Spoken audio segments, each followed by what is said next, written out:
Hello, I'm Dean Davison, Davison North Law. Coming to you live from Vancouver. Welcome to everyone to another town hall with Peter Milobar. Peter, I've been interviewed a few times, but never interviewed anybody. So I've cross-examined a few people. So Yeah. hopefully things go well today. Well, thanks for stepping up, Dean. Yeah. No problem. So I understand you were in Victoria yesterday and had to cancel last night's town hall with Gavin Dew. Can you tell us a bit about what happened in Victoria and the legislation? Sure. First off, hello everyone, and sorry for those that tried getting online yesterday with us. Yeah, Dean's right. It was a very chaotic day in Victoria yesterday. So Gavin and I had arranged to be able to be out of the legislature at 6 o'clock yesterday. The House normally rises at 7, and at about quarter to 6, 20 to 6. The government just decided to play some games, and they suddenly told Gavin that his budget estimates that weren't supposed to be up for 2 weeks were going to be up in about 5 minutes. And so I needed to stick around as well because there were some procedural votes going to be happening that we weren't sure about. And so as it turned out at 7 o'clock, the government came in and did a motion that is very rare to essentially say the House would not end until the government decided at an unknown time in the day, forcing us to debate Bill 9 yesterday for as long as it was going to take, which was fine. We were prepared to do that. And we were prepared to go literally all the way through the night into today. And then at 3 a.m., the government just out of the blue suddenly said, okay, the debate's over. We're going to have the final vote and call this bill over and done. And I'm taking a little bit of extra time because this is actually quite important. It was on Bill 9, the FOI legislation, where the government's trying to have no oversight or the ability for the public to reasonably access government information. Oh, here comes one of our lights in the wind. As you can tell, it's live on the air, folks. So anyway, so that happened. And frankly, they could have just done the closure motion that they did at 3 a.m. They could have done that at 7 p.m. They decided to see who would blink first. We told them we were prepared to stay through the night if need be, and we were doing that. The reprehensible part, as far as I'm concerned, they forced MLA, both of their very sick MLAs, one very, very sick, to be up at 3 a.m. So to start doing votes online, and those votes took an hour, so it didn't end until 4 a.m. And we could have dealt with that all at 7 p.m. And, just really, I think speaks to, the games that were being played, both with Gavin earlier and then obviously with the whole legislature as a whole. So I was kind of offended by how it all unfolded. It's procedural, ultimately their government, they can win those votes, but it was troubling to see that unfold the way it did at 3 a.m. It's funny, something with FOI too, which is trying to get more transparency in the government. And then they play these ridiculous games. Any sense of what that was all about? Well, it's a very serious piece of legislation in that and I pointed this out when I was speaking last night to the bill as well, that normally when an opposition is trying to extend legislation, so our motion was just to extend it out for 6 months and come back and talk about it 6 months from now, so more people could talk about their concerns on the legislation. Normally, when that happens, the government starts trotting out all these stakeholders, the trial lawyers or someone would come forward and say, no, no, we need this bill passed immediately. No one out there wants this bill other than the 47 government members. And it's critical. So not only does it impair the ability for opposition members like myself to FOI and Freedom of Information government documents to find out what's happening, like when the finance minister spent $6,600 on limos in Boston. But more important, FOI, so yourself as a lawyer and your colleagues across BC will have a harder and harder time on behalf of their clients to ask for freedom of information to find out what government was doing on, and maybe an ICBC case or a WorkSafe case or a criminal case, any of those types of things where they might need government documents is going to be that much harder now for people to access, which I think is fundamentally wrong. 100%. It's funny you say as a lawyer, I use that a fair amount, but individuals come to me and they can't always have a lawyer and if they don't want a necessary lawyer. And FOI is something that's supposed to be for the people, that they can get the information they want directly. They don't have to go through a lawyer. They can do this. And it's fundamental. Government should be transparent, should be answering to the people.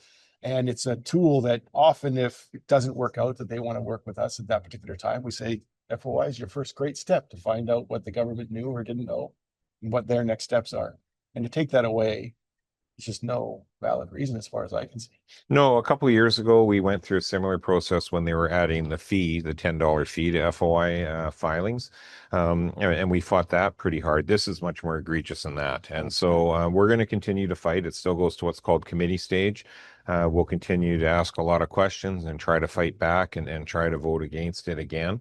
Well, we will be voting against it again. A couple of the independents voted with government last night. We'll see if they will vote against it when push comes to shove, and try to defeat this legislation. There's other procedural quirks on how we could win this versus a confidence vote. I won't get into that tonight.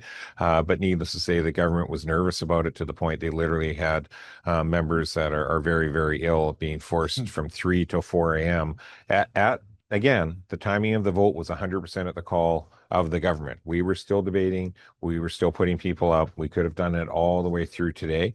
They chose, because their members, I guess, were feeling tired and didn't want to stay on, to force very sick members of their caucus instead to have to get up and vote at 3 a.m. till 4 a.m. So I have a question from Holly. Mhm. And she says, hello, Peter, Mr. Milobar. She was very impressed with your presentation and conservative live discussion. I know you've been criticized for putting forward ideas on how to replace DRIPA.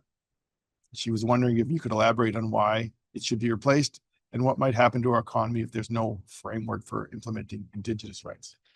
Yeah, thanks for that, Holly. And we do get caught up, I think, sometimes in language. And so we've all said we need to repeal.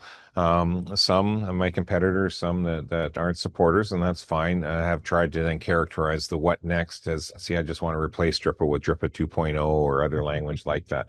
The reality is there does have to be a world after a DRIPA repeal.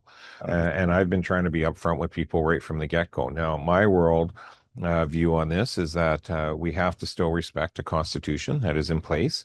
It does have constitutional obligations of the Crown, of the provincial government.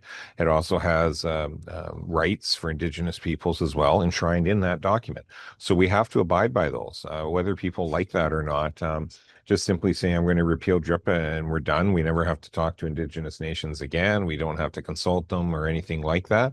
It's simply not true, or legally accurate. And any leadership candidate or teams that are saying that, and no candidate has said it directly that way. Other supporters seem to think that.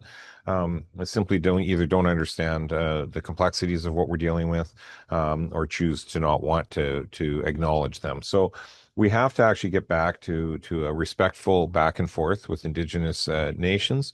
We have to respect within the confines of the Constitution what those duties to consult are. And we do have rulings out there where court cases in the past where the province and a mine, say, have been taken to court by a nation saying shouldn't proceed, we weren't consulted properly. And the court said, no, actually you were consulted properly, and the project can't proceed. So it's about making sure we're following those precedents type through the courts of what is defined, what proper consultation looks like.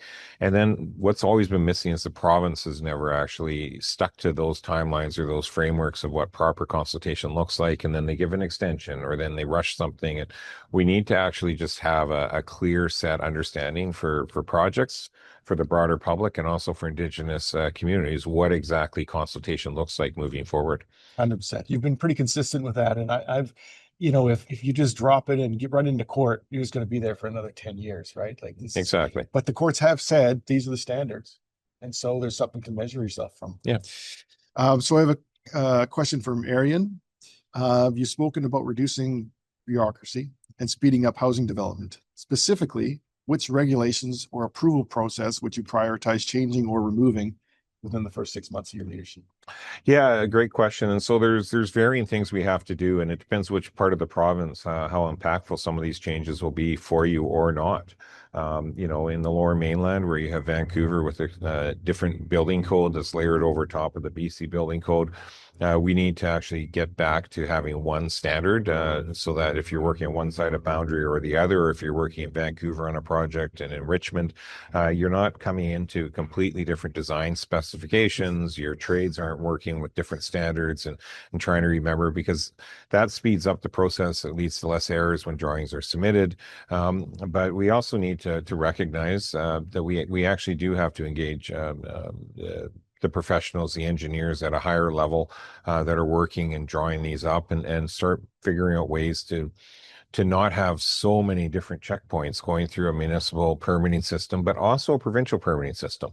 What a lot of people don't know is if a development is relatively close to a provincial highway corridor, Ministry of Transportation and Highways has a lot of say in it, and they can take forever to get back with access points or drainage specifications or anything like that. And so there's a wide range of provincial oversight and overview areas that we can really streamline and stop with the hand wringing and just get going with processing permits based on these professionals that all have professional standards and letters behind their names, doing the design work or the environmental work, and start putting a little bit more trust back into that system, given that these people are the trained professionals in their given fields. Okay. So I have another question from Anup. The NDP has scuttled the Massey Tunnel replacement. Will bring back the bridge as it is, permitted and ready, as well for the Petula replacement. They did a 4-lane for 4-lane. But I believe the ability to add in 2 more lanes, and they said that they were going to. Will you open up extra lanes now as opposed to some unknown time in the future? That's a very specific question. Yeah, so they claim, and I've driven over the new bridge once now, and they claim there's enough room for a lane in each direction. Driving over it, I think we'd have 6 very narrow lanes instead of the 4 very narrow lanes we had previously. So that's definitely something. The problem is opening up those extra lanes, as my understanding is, requires enhanced on-ramps and off-ramps, particularly on the Surrey side. And the province has walked away from, it used to be a TransLink bridge, and TransLink would have been responsible for that. When John Horgan got elected, they just magically said, no, we're going to take this back as a provincial bridge. And they severed those on-ramps and off-ramps on the Surrey side. So they would actually require Surrey to pay for all of that work, as opposed to the original scope that would have been TransLink project. So it gets a little technical and a little different there. In terms of the Massey, my preference is a bridge. And I've said that all along. Now, I don't know when the next general election is going to be, and I don't know how far advanced this government will get with the prep work they're doing and saying they're getting it to a point of no return. If it's truly past the point of no return, we will be stuck with the tunnels. If it has been all for show so far, I would be more than prepared to take a fast look and not drag this out unnecessarily as to the cost benefit analysis and get that bridge built. The one caveat again to that is even that new Steveston interchange the government just put in, they built that at an elevation, knowingly built it at an elevation that prevents a bridge from being built. And so we would actually have to remove the brand new, just open Steveston interchange with a yet newer Steveston interchange as well. So they've done a few things. The last thing I'll say on this is, but don't be surprised if the government repaces the Massey Tunnel again. And for those that don't realize what repacing means anymore, that means canceled in BC NDP government speak. They're saying the Burnaby Hospital has been repaced, but they've actually fired all of the people that have been working on that phase 2 and the cancer center that goes with it, but refusing to say what year it would start back up again, what the scope and the cost of the project would be, where the money would come from, and they've literally fired the design teams. So that sounds like a cancellation to me, not a repacing. So stay tuned on the Massey. Okay.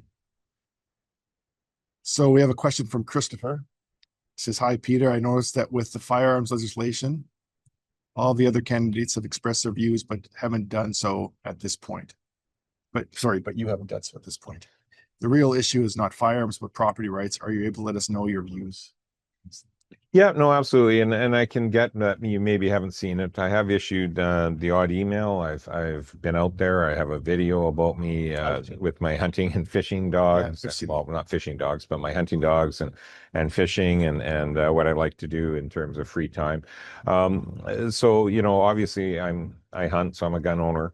I think it's a significant overreach. I have committed the same as I think everyone in this race has done, that we would not have provincial resources enforcing a law that fundamentally makes no sense. I'd much rather have those resources going into proper enforcement around Sorry, Oops. folks, it's windy once again live, and we just knocked the camera a little bit, so hopefully we're still in frame. Are we still there? Um, yeah, Okay, this good. is one of those ones. So it's truly live, if anyone was wondering. No, so I totally do think it's overreach. It doesn't make a lot of sense on what they're proposing. Law-abiding gun owners are not the worry, and this law, the gun buyback, is really targeting. That's supposed to be targeting illegal firearms and criminals, and none of those people are going to hand in their guns or say, "Oh, you got me. Here you go." So we need better sentencing and stiffer sentencings for people that are using weapons that way, guns that way illegally. And we need better enforcement around the people that do own the illegal firearms in terms of that. But we don't need to keep treating every single gun owner like they're a criminal with this proactive almost disclosure that they're demanding out of people. Right, right. That's not working. No. Excuse me. So I have a question from Doug. Doug says, I'm worried about food costs and trying to feed my family. Our communities seeing more people have to frequent food banks than ever before. Our farmers and ranchers supply critical food and agricultural products, yet our funding for the agricultural sector is the lowest of all Canadian provinces. And the NDP has frozen its agricultural spending until 2029. What steps did you take to ensure food security for the people? Yeah, thanks for that, Doug. And it really is. I mean, when it's what, $6 for a gallon of milk right now and $10 for a pound of ground beef. I mean, hamburger helpers actually turning into a luxury for a lot of homes, right? And that's pretty sad that people are working hard and they're coming home and they're having to stop at a food bank instead of a grocery store on their way home. We can do better, and localized food security is a big part of that. And the overall agriculture budget's probably in the $130 million a year range right now. It's not huge on the overall scheme of things. And there's a lot of low cost programs we can do to help the agriculture industry in general ramp up production, have it closer to home, that economic spin-off. We used to have a much larger footprint in agriculture in BC in terms of what people think of driving our economy.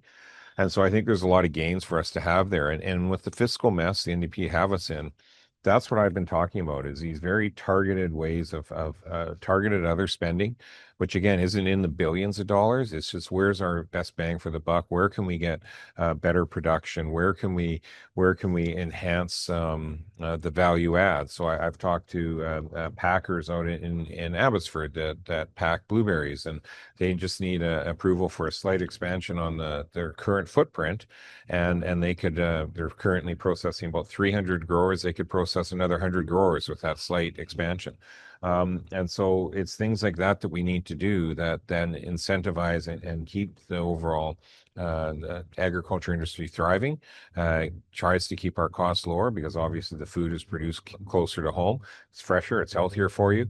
So there's a lot of those low cost areas we can do that comparatively speaking, we're not. And with our economics the way they are, we need to find those lower cost areas that we can incentivize and grow agriculture in a significant way. You got through the airplane pretty good. Yes. I heard the airplane going pretty loud. So, um, okay. So this is a question I've heard you answer a few times. It's a board question. But question from Mark. If you're elected, how do you propose to unite the party? Yeah, that's a great question. It comes up every time. And so it's really about, there's a couple of ways we have to tackle it. First off, caucus itself. And I've been fortunate enough to work with a great group in that caucus room for the last 18 months. We know each other's personalities. We know we have found a way to all work together very well as a team. And so I think I have a leg up on my competitors in that I have that built in working relationship, trust, collegiality already there. But then we have a lot of work we need to do with our riding associations and make sure that they're feeling respected, they're feeling like they're trusted, and that trust and respect has to go both ways, obviously. And so that's how we capitalize on the growth of this party during this leadership race, and having all those extra people that have stepped forward, are starting to volunteer, want to get engaged. That's how we actually get people not just reelected, but those extra 15 to 20 people around the province that we need elected as well in other ridings that the NDP currently hold. And then third, we have to respect the broader membership as well and the wide range of views that we actually hold as BC Conservatives, and not shy away from having those conversations and keep working on policy and shifting of perspective, so that people can get on board. And it doesn't mean any one person's going to get their way on 100% of the things. It's about having that broader conversations that really do embrace the wide divergent views we have, which I think is actually a strength for a right of center party. Unfortunately, a lot of times it turns into a bit of a bun fight and it costs us the general election. And so we can't afford that this time. And I think people understand that. And that's why they're gravitating towards us. And that's why one BC you're seeing going lower and lower in the polls, is that the broader right of center voter is realizing it's time to get our you know what together and actually and get on the same page so we can defeat the NDP. And I think that's why when the broader public is getting polled about who can best win a general election, I keep topping those polls because that's resonating and cutting across more than just the 40,000 party members as well. And you had similar things and some similar wins when you're mayor of Kamloops as well. Yeah, I have a long history of being thought of as a consensus builder, and so as a city councilor for 6 years, I was a mayor of Kamloops for 9, and during those years, I chaired our regional district, which is like Metro Vancouver, for those in the Lower Mainland. I did that for 5 years, chaired our hospital board, which for similar board but slightly different, for another 5 years. So I've always been able to bring large groups of elected people together and strive towards the big picture things that we really need to concentrate on, while facilitating and making sure that we're having those broader scale conversations and votes and discussions around some of the other issues that aren't what would galvanize everyone all on the same page at the same time. Okay. So we have another question from Stephanie. Measurable learning outcomes state what a learner will be able to do by the end of a course. The BC NDP have done away with letter grades, and as a parent and a taxpayer, I have a right to know how my children are doing in school and are they failing and need help. Not really a question there, but I think you get the idea. Oh, I get the idea, and I fully support letter grades. I think it's ridiculous what we've gone to. If my kids were going through school when this system was in place, I would not have any line of sight as to where they truly were at or not. And when you have such a wide band of only the three areas of I can't even remember, I always forget what the language they use is. But when you have those three bands, and you're trying to then transition into the letter grade portion of your education, getting ready for university, and you think you're, a mid-level A or a low A, and you find out you're a mid-level B. That's a dramatic difference to your transcript trying to get into a university. And then you start to stress, and then you're trying to catch up on years of thinking you were doing better than you were. So that's just one aspect of it. But Setting people up for failure, right? setting people up for failure. But we also have to get back to, allowing teachers to be a little more forthright and honest on the report card as to what they're actually seeing happening with that child in the classroom. And if the child is failing, just finding a way to move them through to the next grade isn't necessarily helpful long term for that child. Well, it's not helpful for that child long term. If there's behavioral issues, not addressing them doesn't necessarily make things better.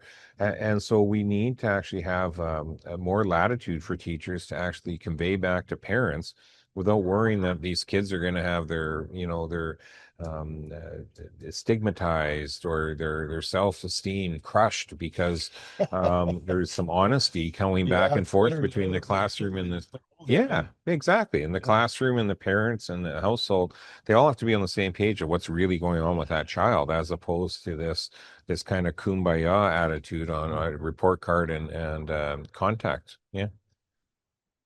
Yeah, I agree. Question for Arian, from Arian. What you've talked about today reflects many of the concerns we've been raising from a practical standpoint. What would be the first 3 actions you would take that could realistically create noticeable change in the short term? Thanks for that. So, absolutely, DRIPA needs to be repealed, and that's going to create a whole lot of other change and controversy and issues in and of itself. But doing what we're doing with DRIPA right now isn't working either. So we have to rip that Band-Aid off and do that. But that will have a much more significant bearing and impact on major projects and things like that in the short term, while we work through calming down the situation and getting back to the negotiating tables in terms of moving projects forward with consultation and things like that. But then there's also all of the other stuff going on with light manufacturing and small businesses and our lack of competitiveness.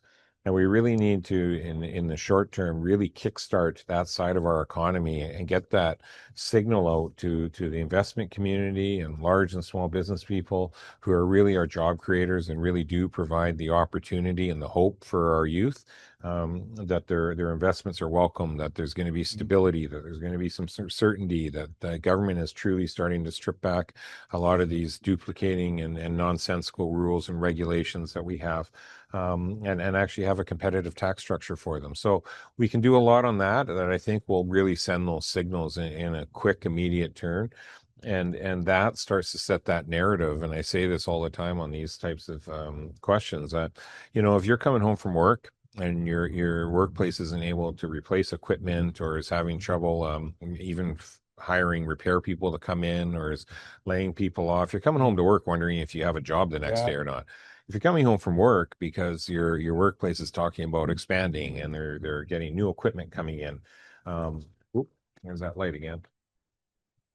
They got new equipment coming in. They're expanding. They're talking about another branch office in a different city. You're coming home from work wondering, okay, how do I get promoted? How do I move up the ladder? How do I grow with the company or start my own business? So that's the type of mindset we have to foster with some of the tax breaks for capital purchases for business and that I've been talking about to better enhance that investment climate. So kind of create a positive attitude and welcoming to business and expansion and people doing well and trying hard and being successful. Yeah, exactly, right? Like that's what you need to do. Like government needs to get out of the way and let the job creators and the entrepreneurs and the people that really can run with things in the private sector do it. Right now we have a government that seems to think they're the ones that create all that, and they don't. They create it by actually getting out of the way and sticking Nice back to comment. the Good, good. fundamentals. Yeah, especially with businesses. We need their business growth to pay for education and healthcare. So we need to be focusing in on how to deal with It's going education to and go good. healthcare versus dealing with nonstop regulatory burden for small businesses and light manufacturing. Okay, so we have another question from Patty. It's an interesting question. Peter, if another candidate wins the leadership, what's the process for an MLA to step aside? Will that impact your ability to hold the government accountable? Has an MLA indicated they're willing to give up their seat for the new leader if it's not you?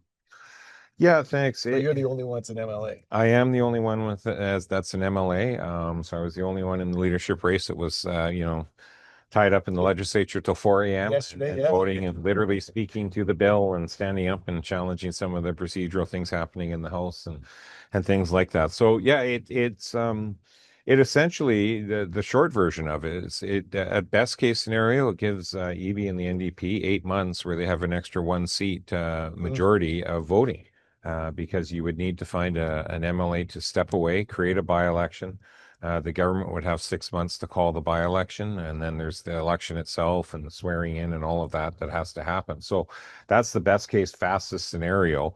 But if you look at the timelines, what that does is that would actually push us almost to the end of the next year's budget, which really then creates that window where we're pretty much gift wrapping that the NDP gets to go full term because of the timelines involved.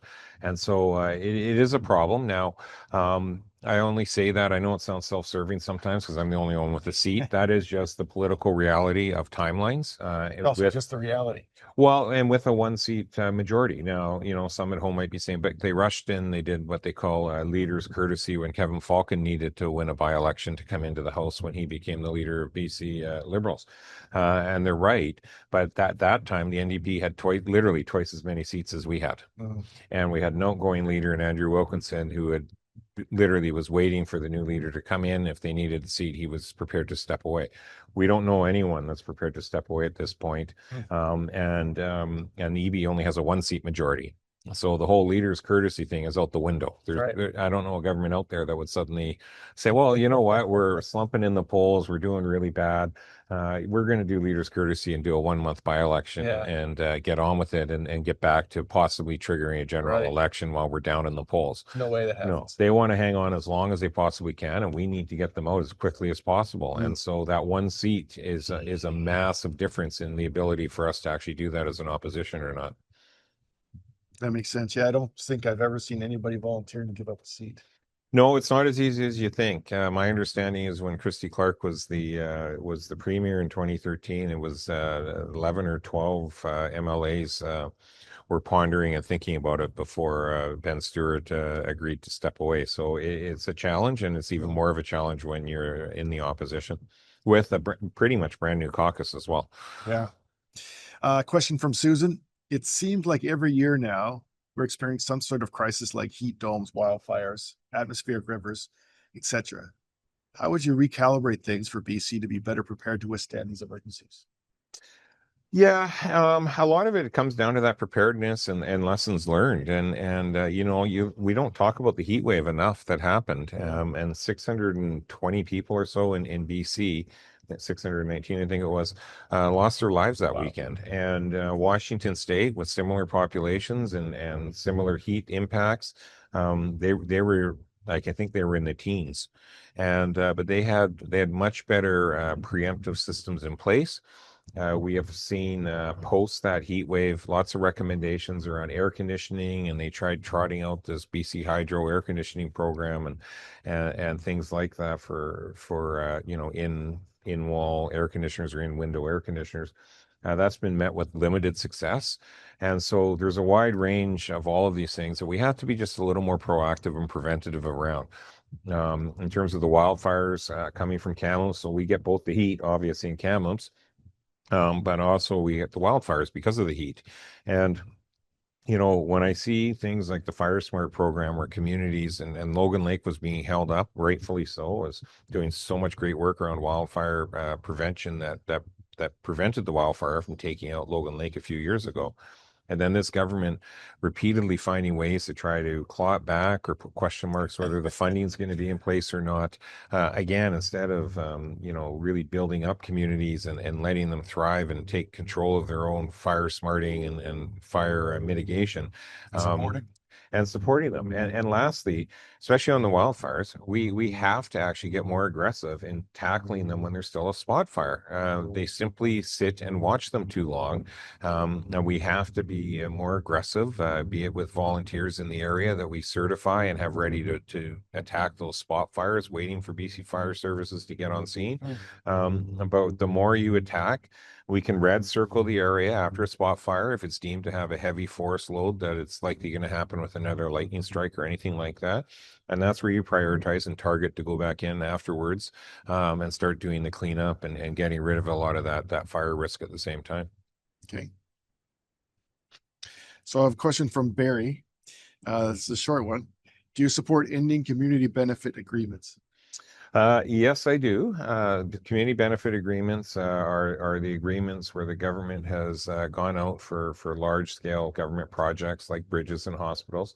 They have set up a government hiring hall. You have to be a member of one of 19 favored unions of the NDP to be qualified to actually have workers on that site, and it gets very complicated with the employers and employee relationship, and it results in fewer bidders, and it results in about a 25% increase in what we've seen of construction costs on those projects. And so we absolutely need to keep training apprentices and getting women's into the trades and all of those things that you can attach anyways with your contract if you're government. But it's not an anti-union bashing thing to say this. If a unionized workforce can get the bid and be the lowest bid and build, they build at a very high quality and everything else. Great. then they get the bid and they can build that infrastructure.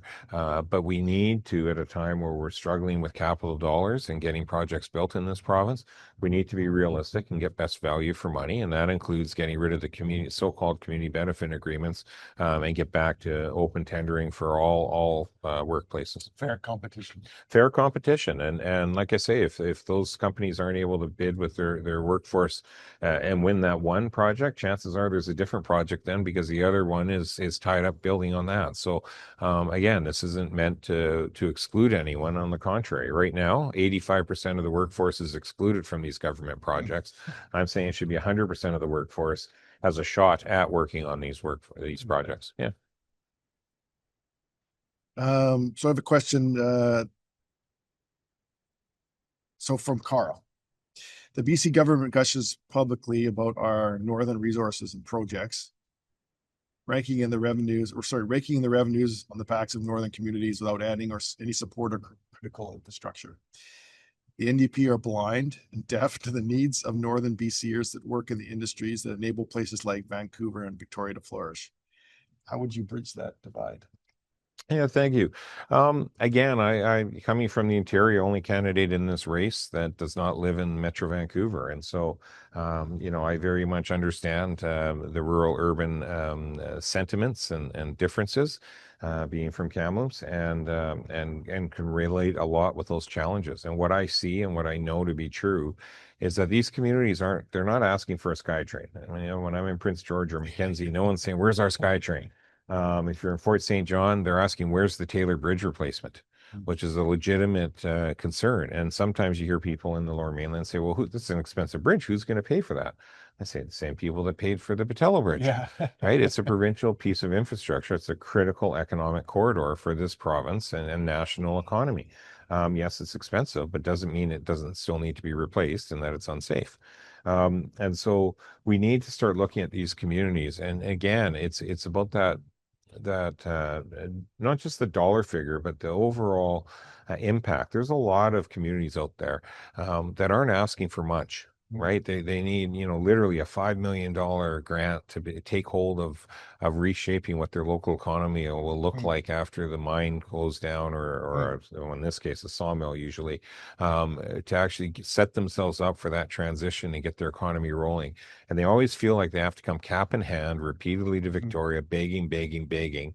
And then they see some announcement somewhere else where it's, $1 billion plus.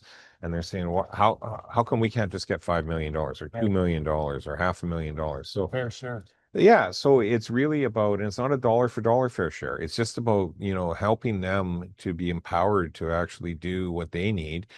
And again, small scale dollars on the overall scheme of $100 billion budget, but it needs somebody in the Premier's office that actually understands those challenges and just how critically important those smaller projects are, even more so important than the really large projects sometimes we see down in the bigger urbanized centers. Right. So just generally with the healthcare system, how would you kind of deal with that's a question from me. Yeah, no problem. No, I mean, so healthcare, I've always said, it is a massive beast to try to tackle. It's 40% of our budget. And so even when we talk about finding efficiencies within the bureaucracy, which we absolutely have to find, that doesn't actually improve patient care. That just frees up dollars to try to address patient care. So we have to, I think, be mindful when we talk about finding those efficiencies and bureaucratic overlap removal. It's really about freeing up more capacity in the system, not about saving just raw dollars. And so what I see, though, is a mindset with this government where it's very ideologically driven. And so when you have 6 long-term care facilities for seniors canceled in this year's budget, and you have seniors backing up in hospitals and taking hospital beds, waiting for a long-term care bed to be opened, and it's not an appropriate space for them to be living in, and it's hard on their mental health. And then it pushes other patients into the hallway, and it pushes other patients into the emergency room, and then it creates a 12-hour wait in the emergency room waiting room. That's simply not good enough. And the reason they canceled them is they said they're going to be 1.8 million a bed. I agree, that's ridiculously expensive. And why it is because the private sector says they'll build them for 600,000 a bed. And so it's ideological why they canceled these and are creating a further backlog in our overall healthcare system. So it's about bringing a different way of looking at things, of getting that throughput, getting that patient care enhanced and improved, not because we have to spend way more money. It's because we have to just look at these situations and issues in a slightly different lens to actually get problem solving back into the equation. Got a lot of, oh, here we go. Okay, so question from John. Peter, would you support the building of a refinery anywhere in BC? I absolutely would, John. Now, again, I want to be brutally upfront with people. Refineries would be very hard to permit from scratch, especially in any urbanized area. The pushback and the outcry would be pretty loud. We have Parkland and Burnaby, but that's been in existence for a long time. But my understanding that footprint and capacity is pretty much maxed out. They might have a little bit more capacity. Same with up in Prince George. Absolutely, though, the concept around it, if we could find a way to find a location that would work, that has, a way to get the pipeline access in. This is the crazy part. The premier says he doesn't want another pipeline. He'd rather have a refinery. The refinery has no plan. It has no proponent. It has no financing. It has no location, just like the pipeline. And last I checked, Mr. Premier, refineries actually need a pipeline to operate because you need a pipeline to get the product in to actually refine. So I fully support it. I think we talk about value add with lumber all the time. Well, a refinery is value add on petroleum as well. So yeah. Um, so this is from Darlene. Peter, how would you deal with the problematic BC ferries? Is it too late to cancel the new ferry order with China? Yeah, I think it probably is, but we don't know. Again, back to the FOI, if you weren't on at the beginning of this, we can't get any information out of the government. So even when they say it's $1 billion penalty for cancellation, $1 billion on what? What's the value of the contract? Right? Is it a $10 billion contract and it's a $1 billion penalty, or is it a $2 billion contract and it's a $1 billion penalty? We don't know. But my hunch is we're too far along to get this canceled. I do think the procurement process was flawed, and we've heard, from C-SPAN and others that much more could have been done in terms of, even if not building the physical shell and the hull in BC, getting much more value out of the fit out and the technology companies here that we could have utilized and capitalized with. So I think that whole system needs to be better looked at in conjunction with C-SPAN and others. And let's remember, the NDP were going through a whole shipbuilding exercise on how to really ramp it up while they were dealing with this at the same time. And it's like they just took the path of least resistance in terms of letting out a contract and not maximizing value back to British Columbians. Yeah, I think it was a bit of a shock, to tell you the truth. At least for me personally, I was like, how does that happen? But Well, and to be clear, like, just have that conversation with the public. Like, look, we are going to the lowest bid on the front end, right? Or, the BC ferries ought to have known right from the start. If 70% of ships are suddenly being built in China over the last few years, it's probably a lot to do with pricing. So you already know that's probably going to come into play. So just tell us you're going after lowest cost bid, and is that do geopolitics come into play or not? Have that conversation on the front end. But the way this was done, I think, is really what rubbed people the wrong way, because there was no clear line of sight of what the true premium would have been paid to have them built in Europe or have them actually done in BC at the same time. yeah, no, I agree. It was the way it was done. So the last question, Peter, what wisdom do you gain as a business person that would help you support small business and contribute to the economic growth when you become premier? Yeah, thank you for that. Yeah, it's interesting. My background in business was in hotel, full service hotel, liquor store, bars, managed and worked in them from the ground up with my family. Ultimately, my wife and I bought the rest of the family out and operated still. And I think that gave me a pretty broad overview of how things are. And even when I was much younger and still in high school and middle school, basically, that's when interest rates went to 23%. So our hotel was only 3-4 years old. Obviously, still had a lot of debt carrying on it. Interest rates went to 23%. Wow. Learned a lot just by observing how my mom, who was running the hotel, really tried to, maximize opportunities and maximize efficiency and maximize creativity around spending and value for money in terms of marketing and customer satisfaction, balancing the two out.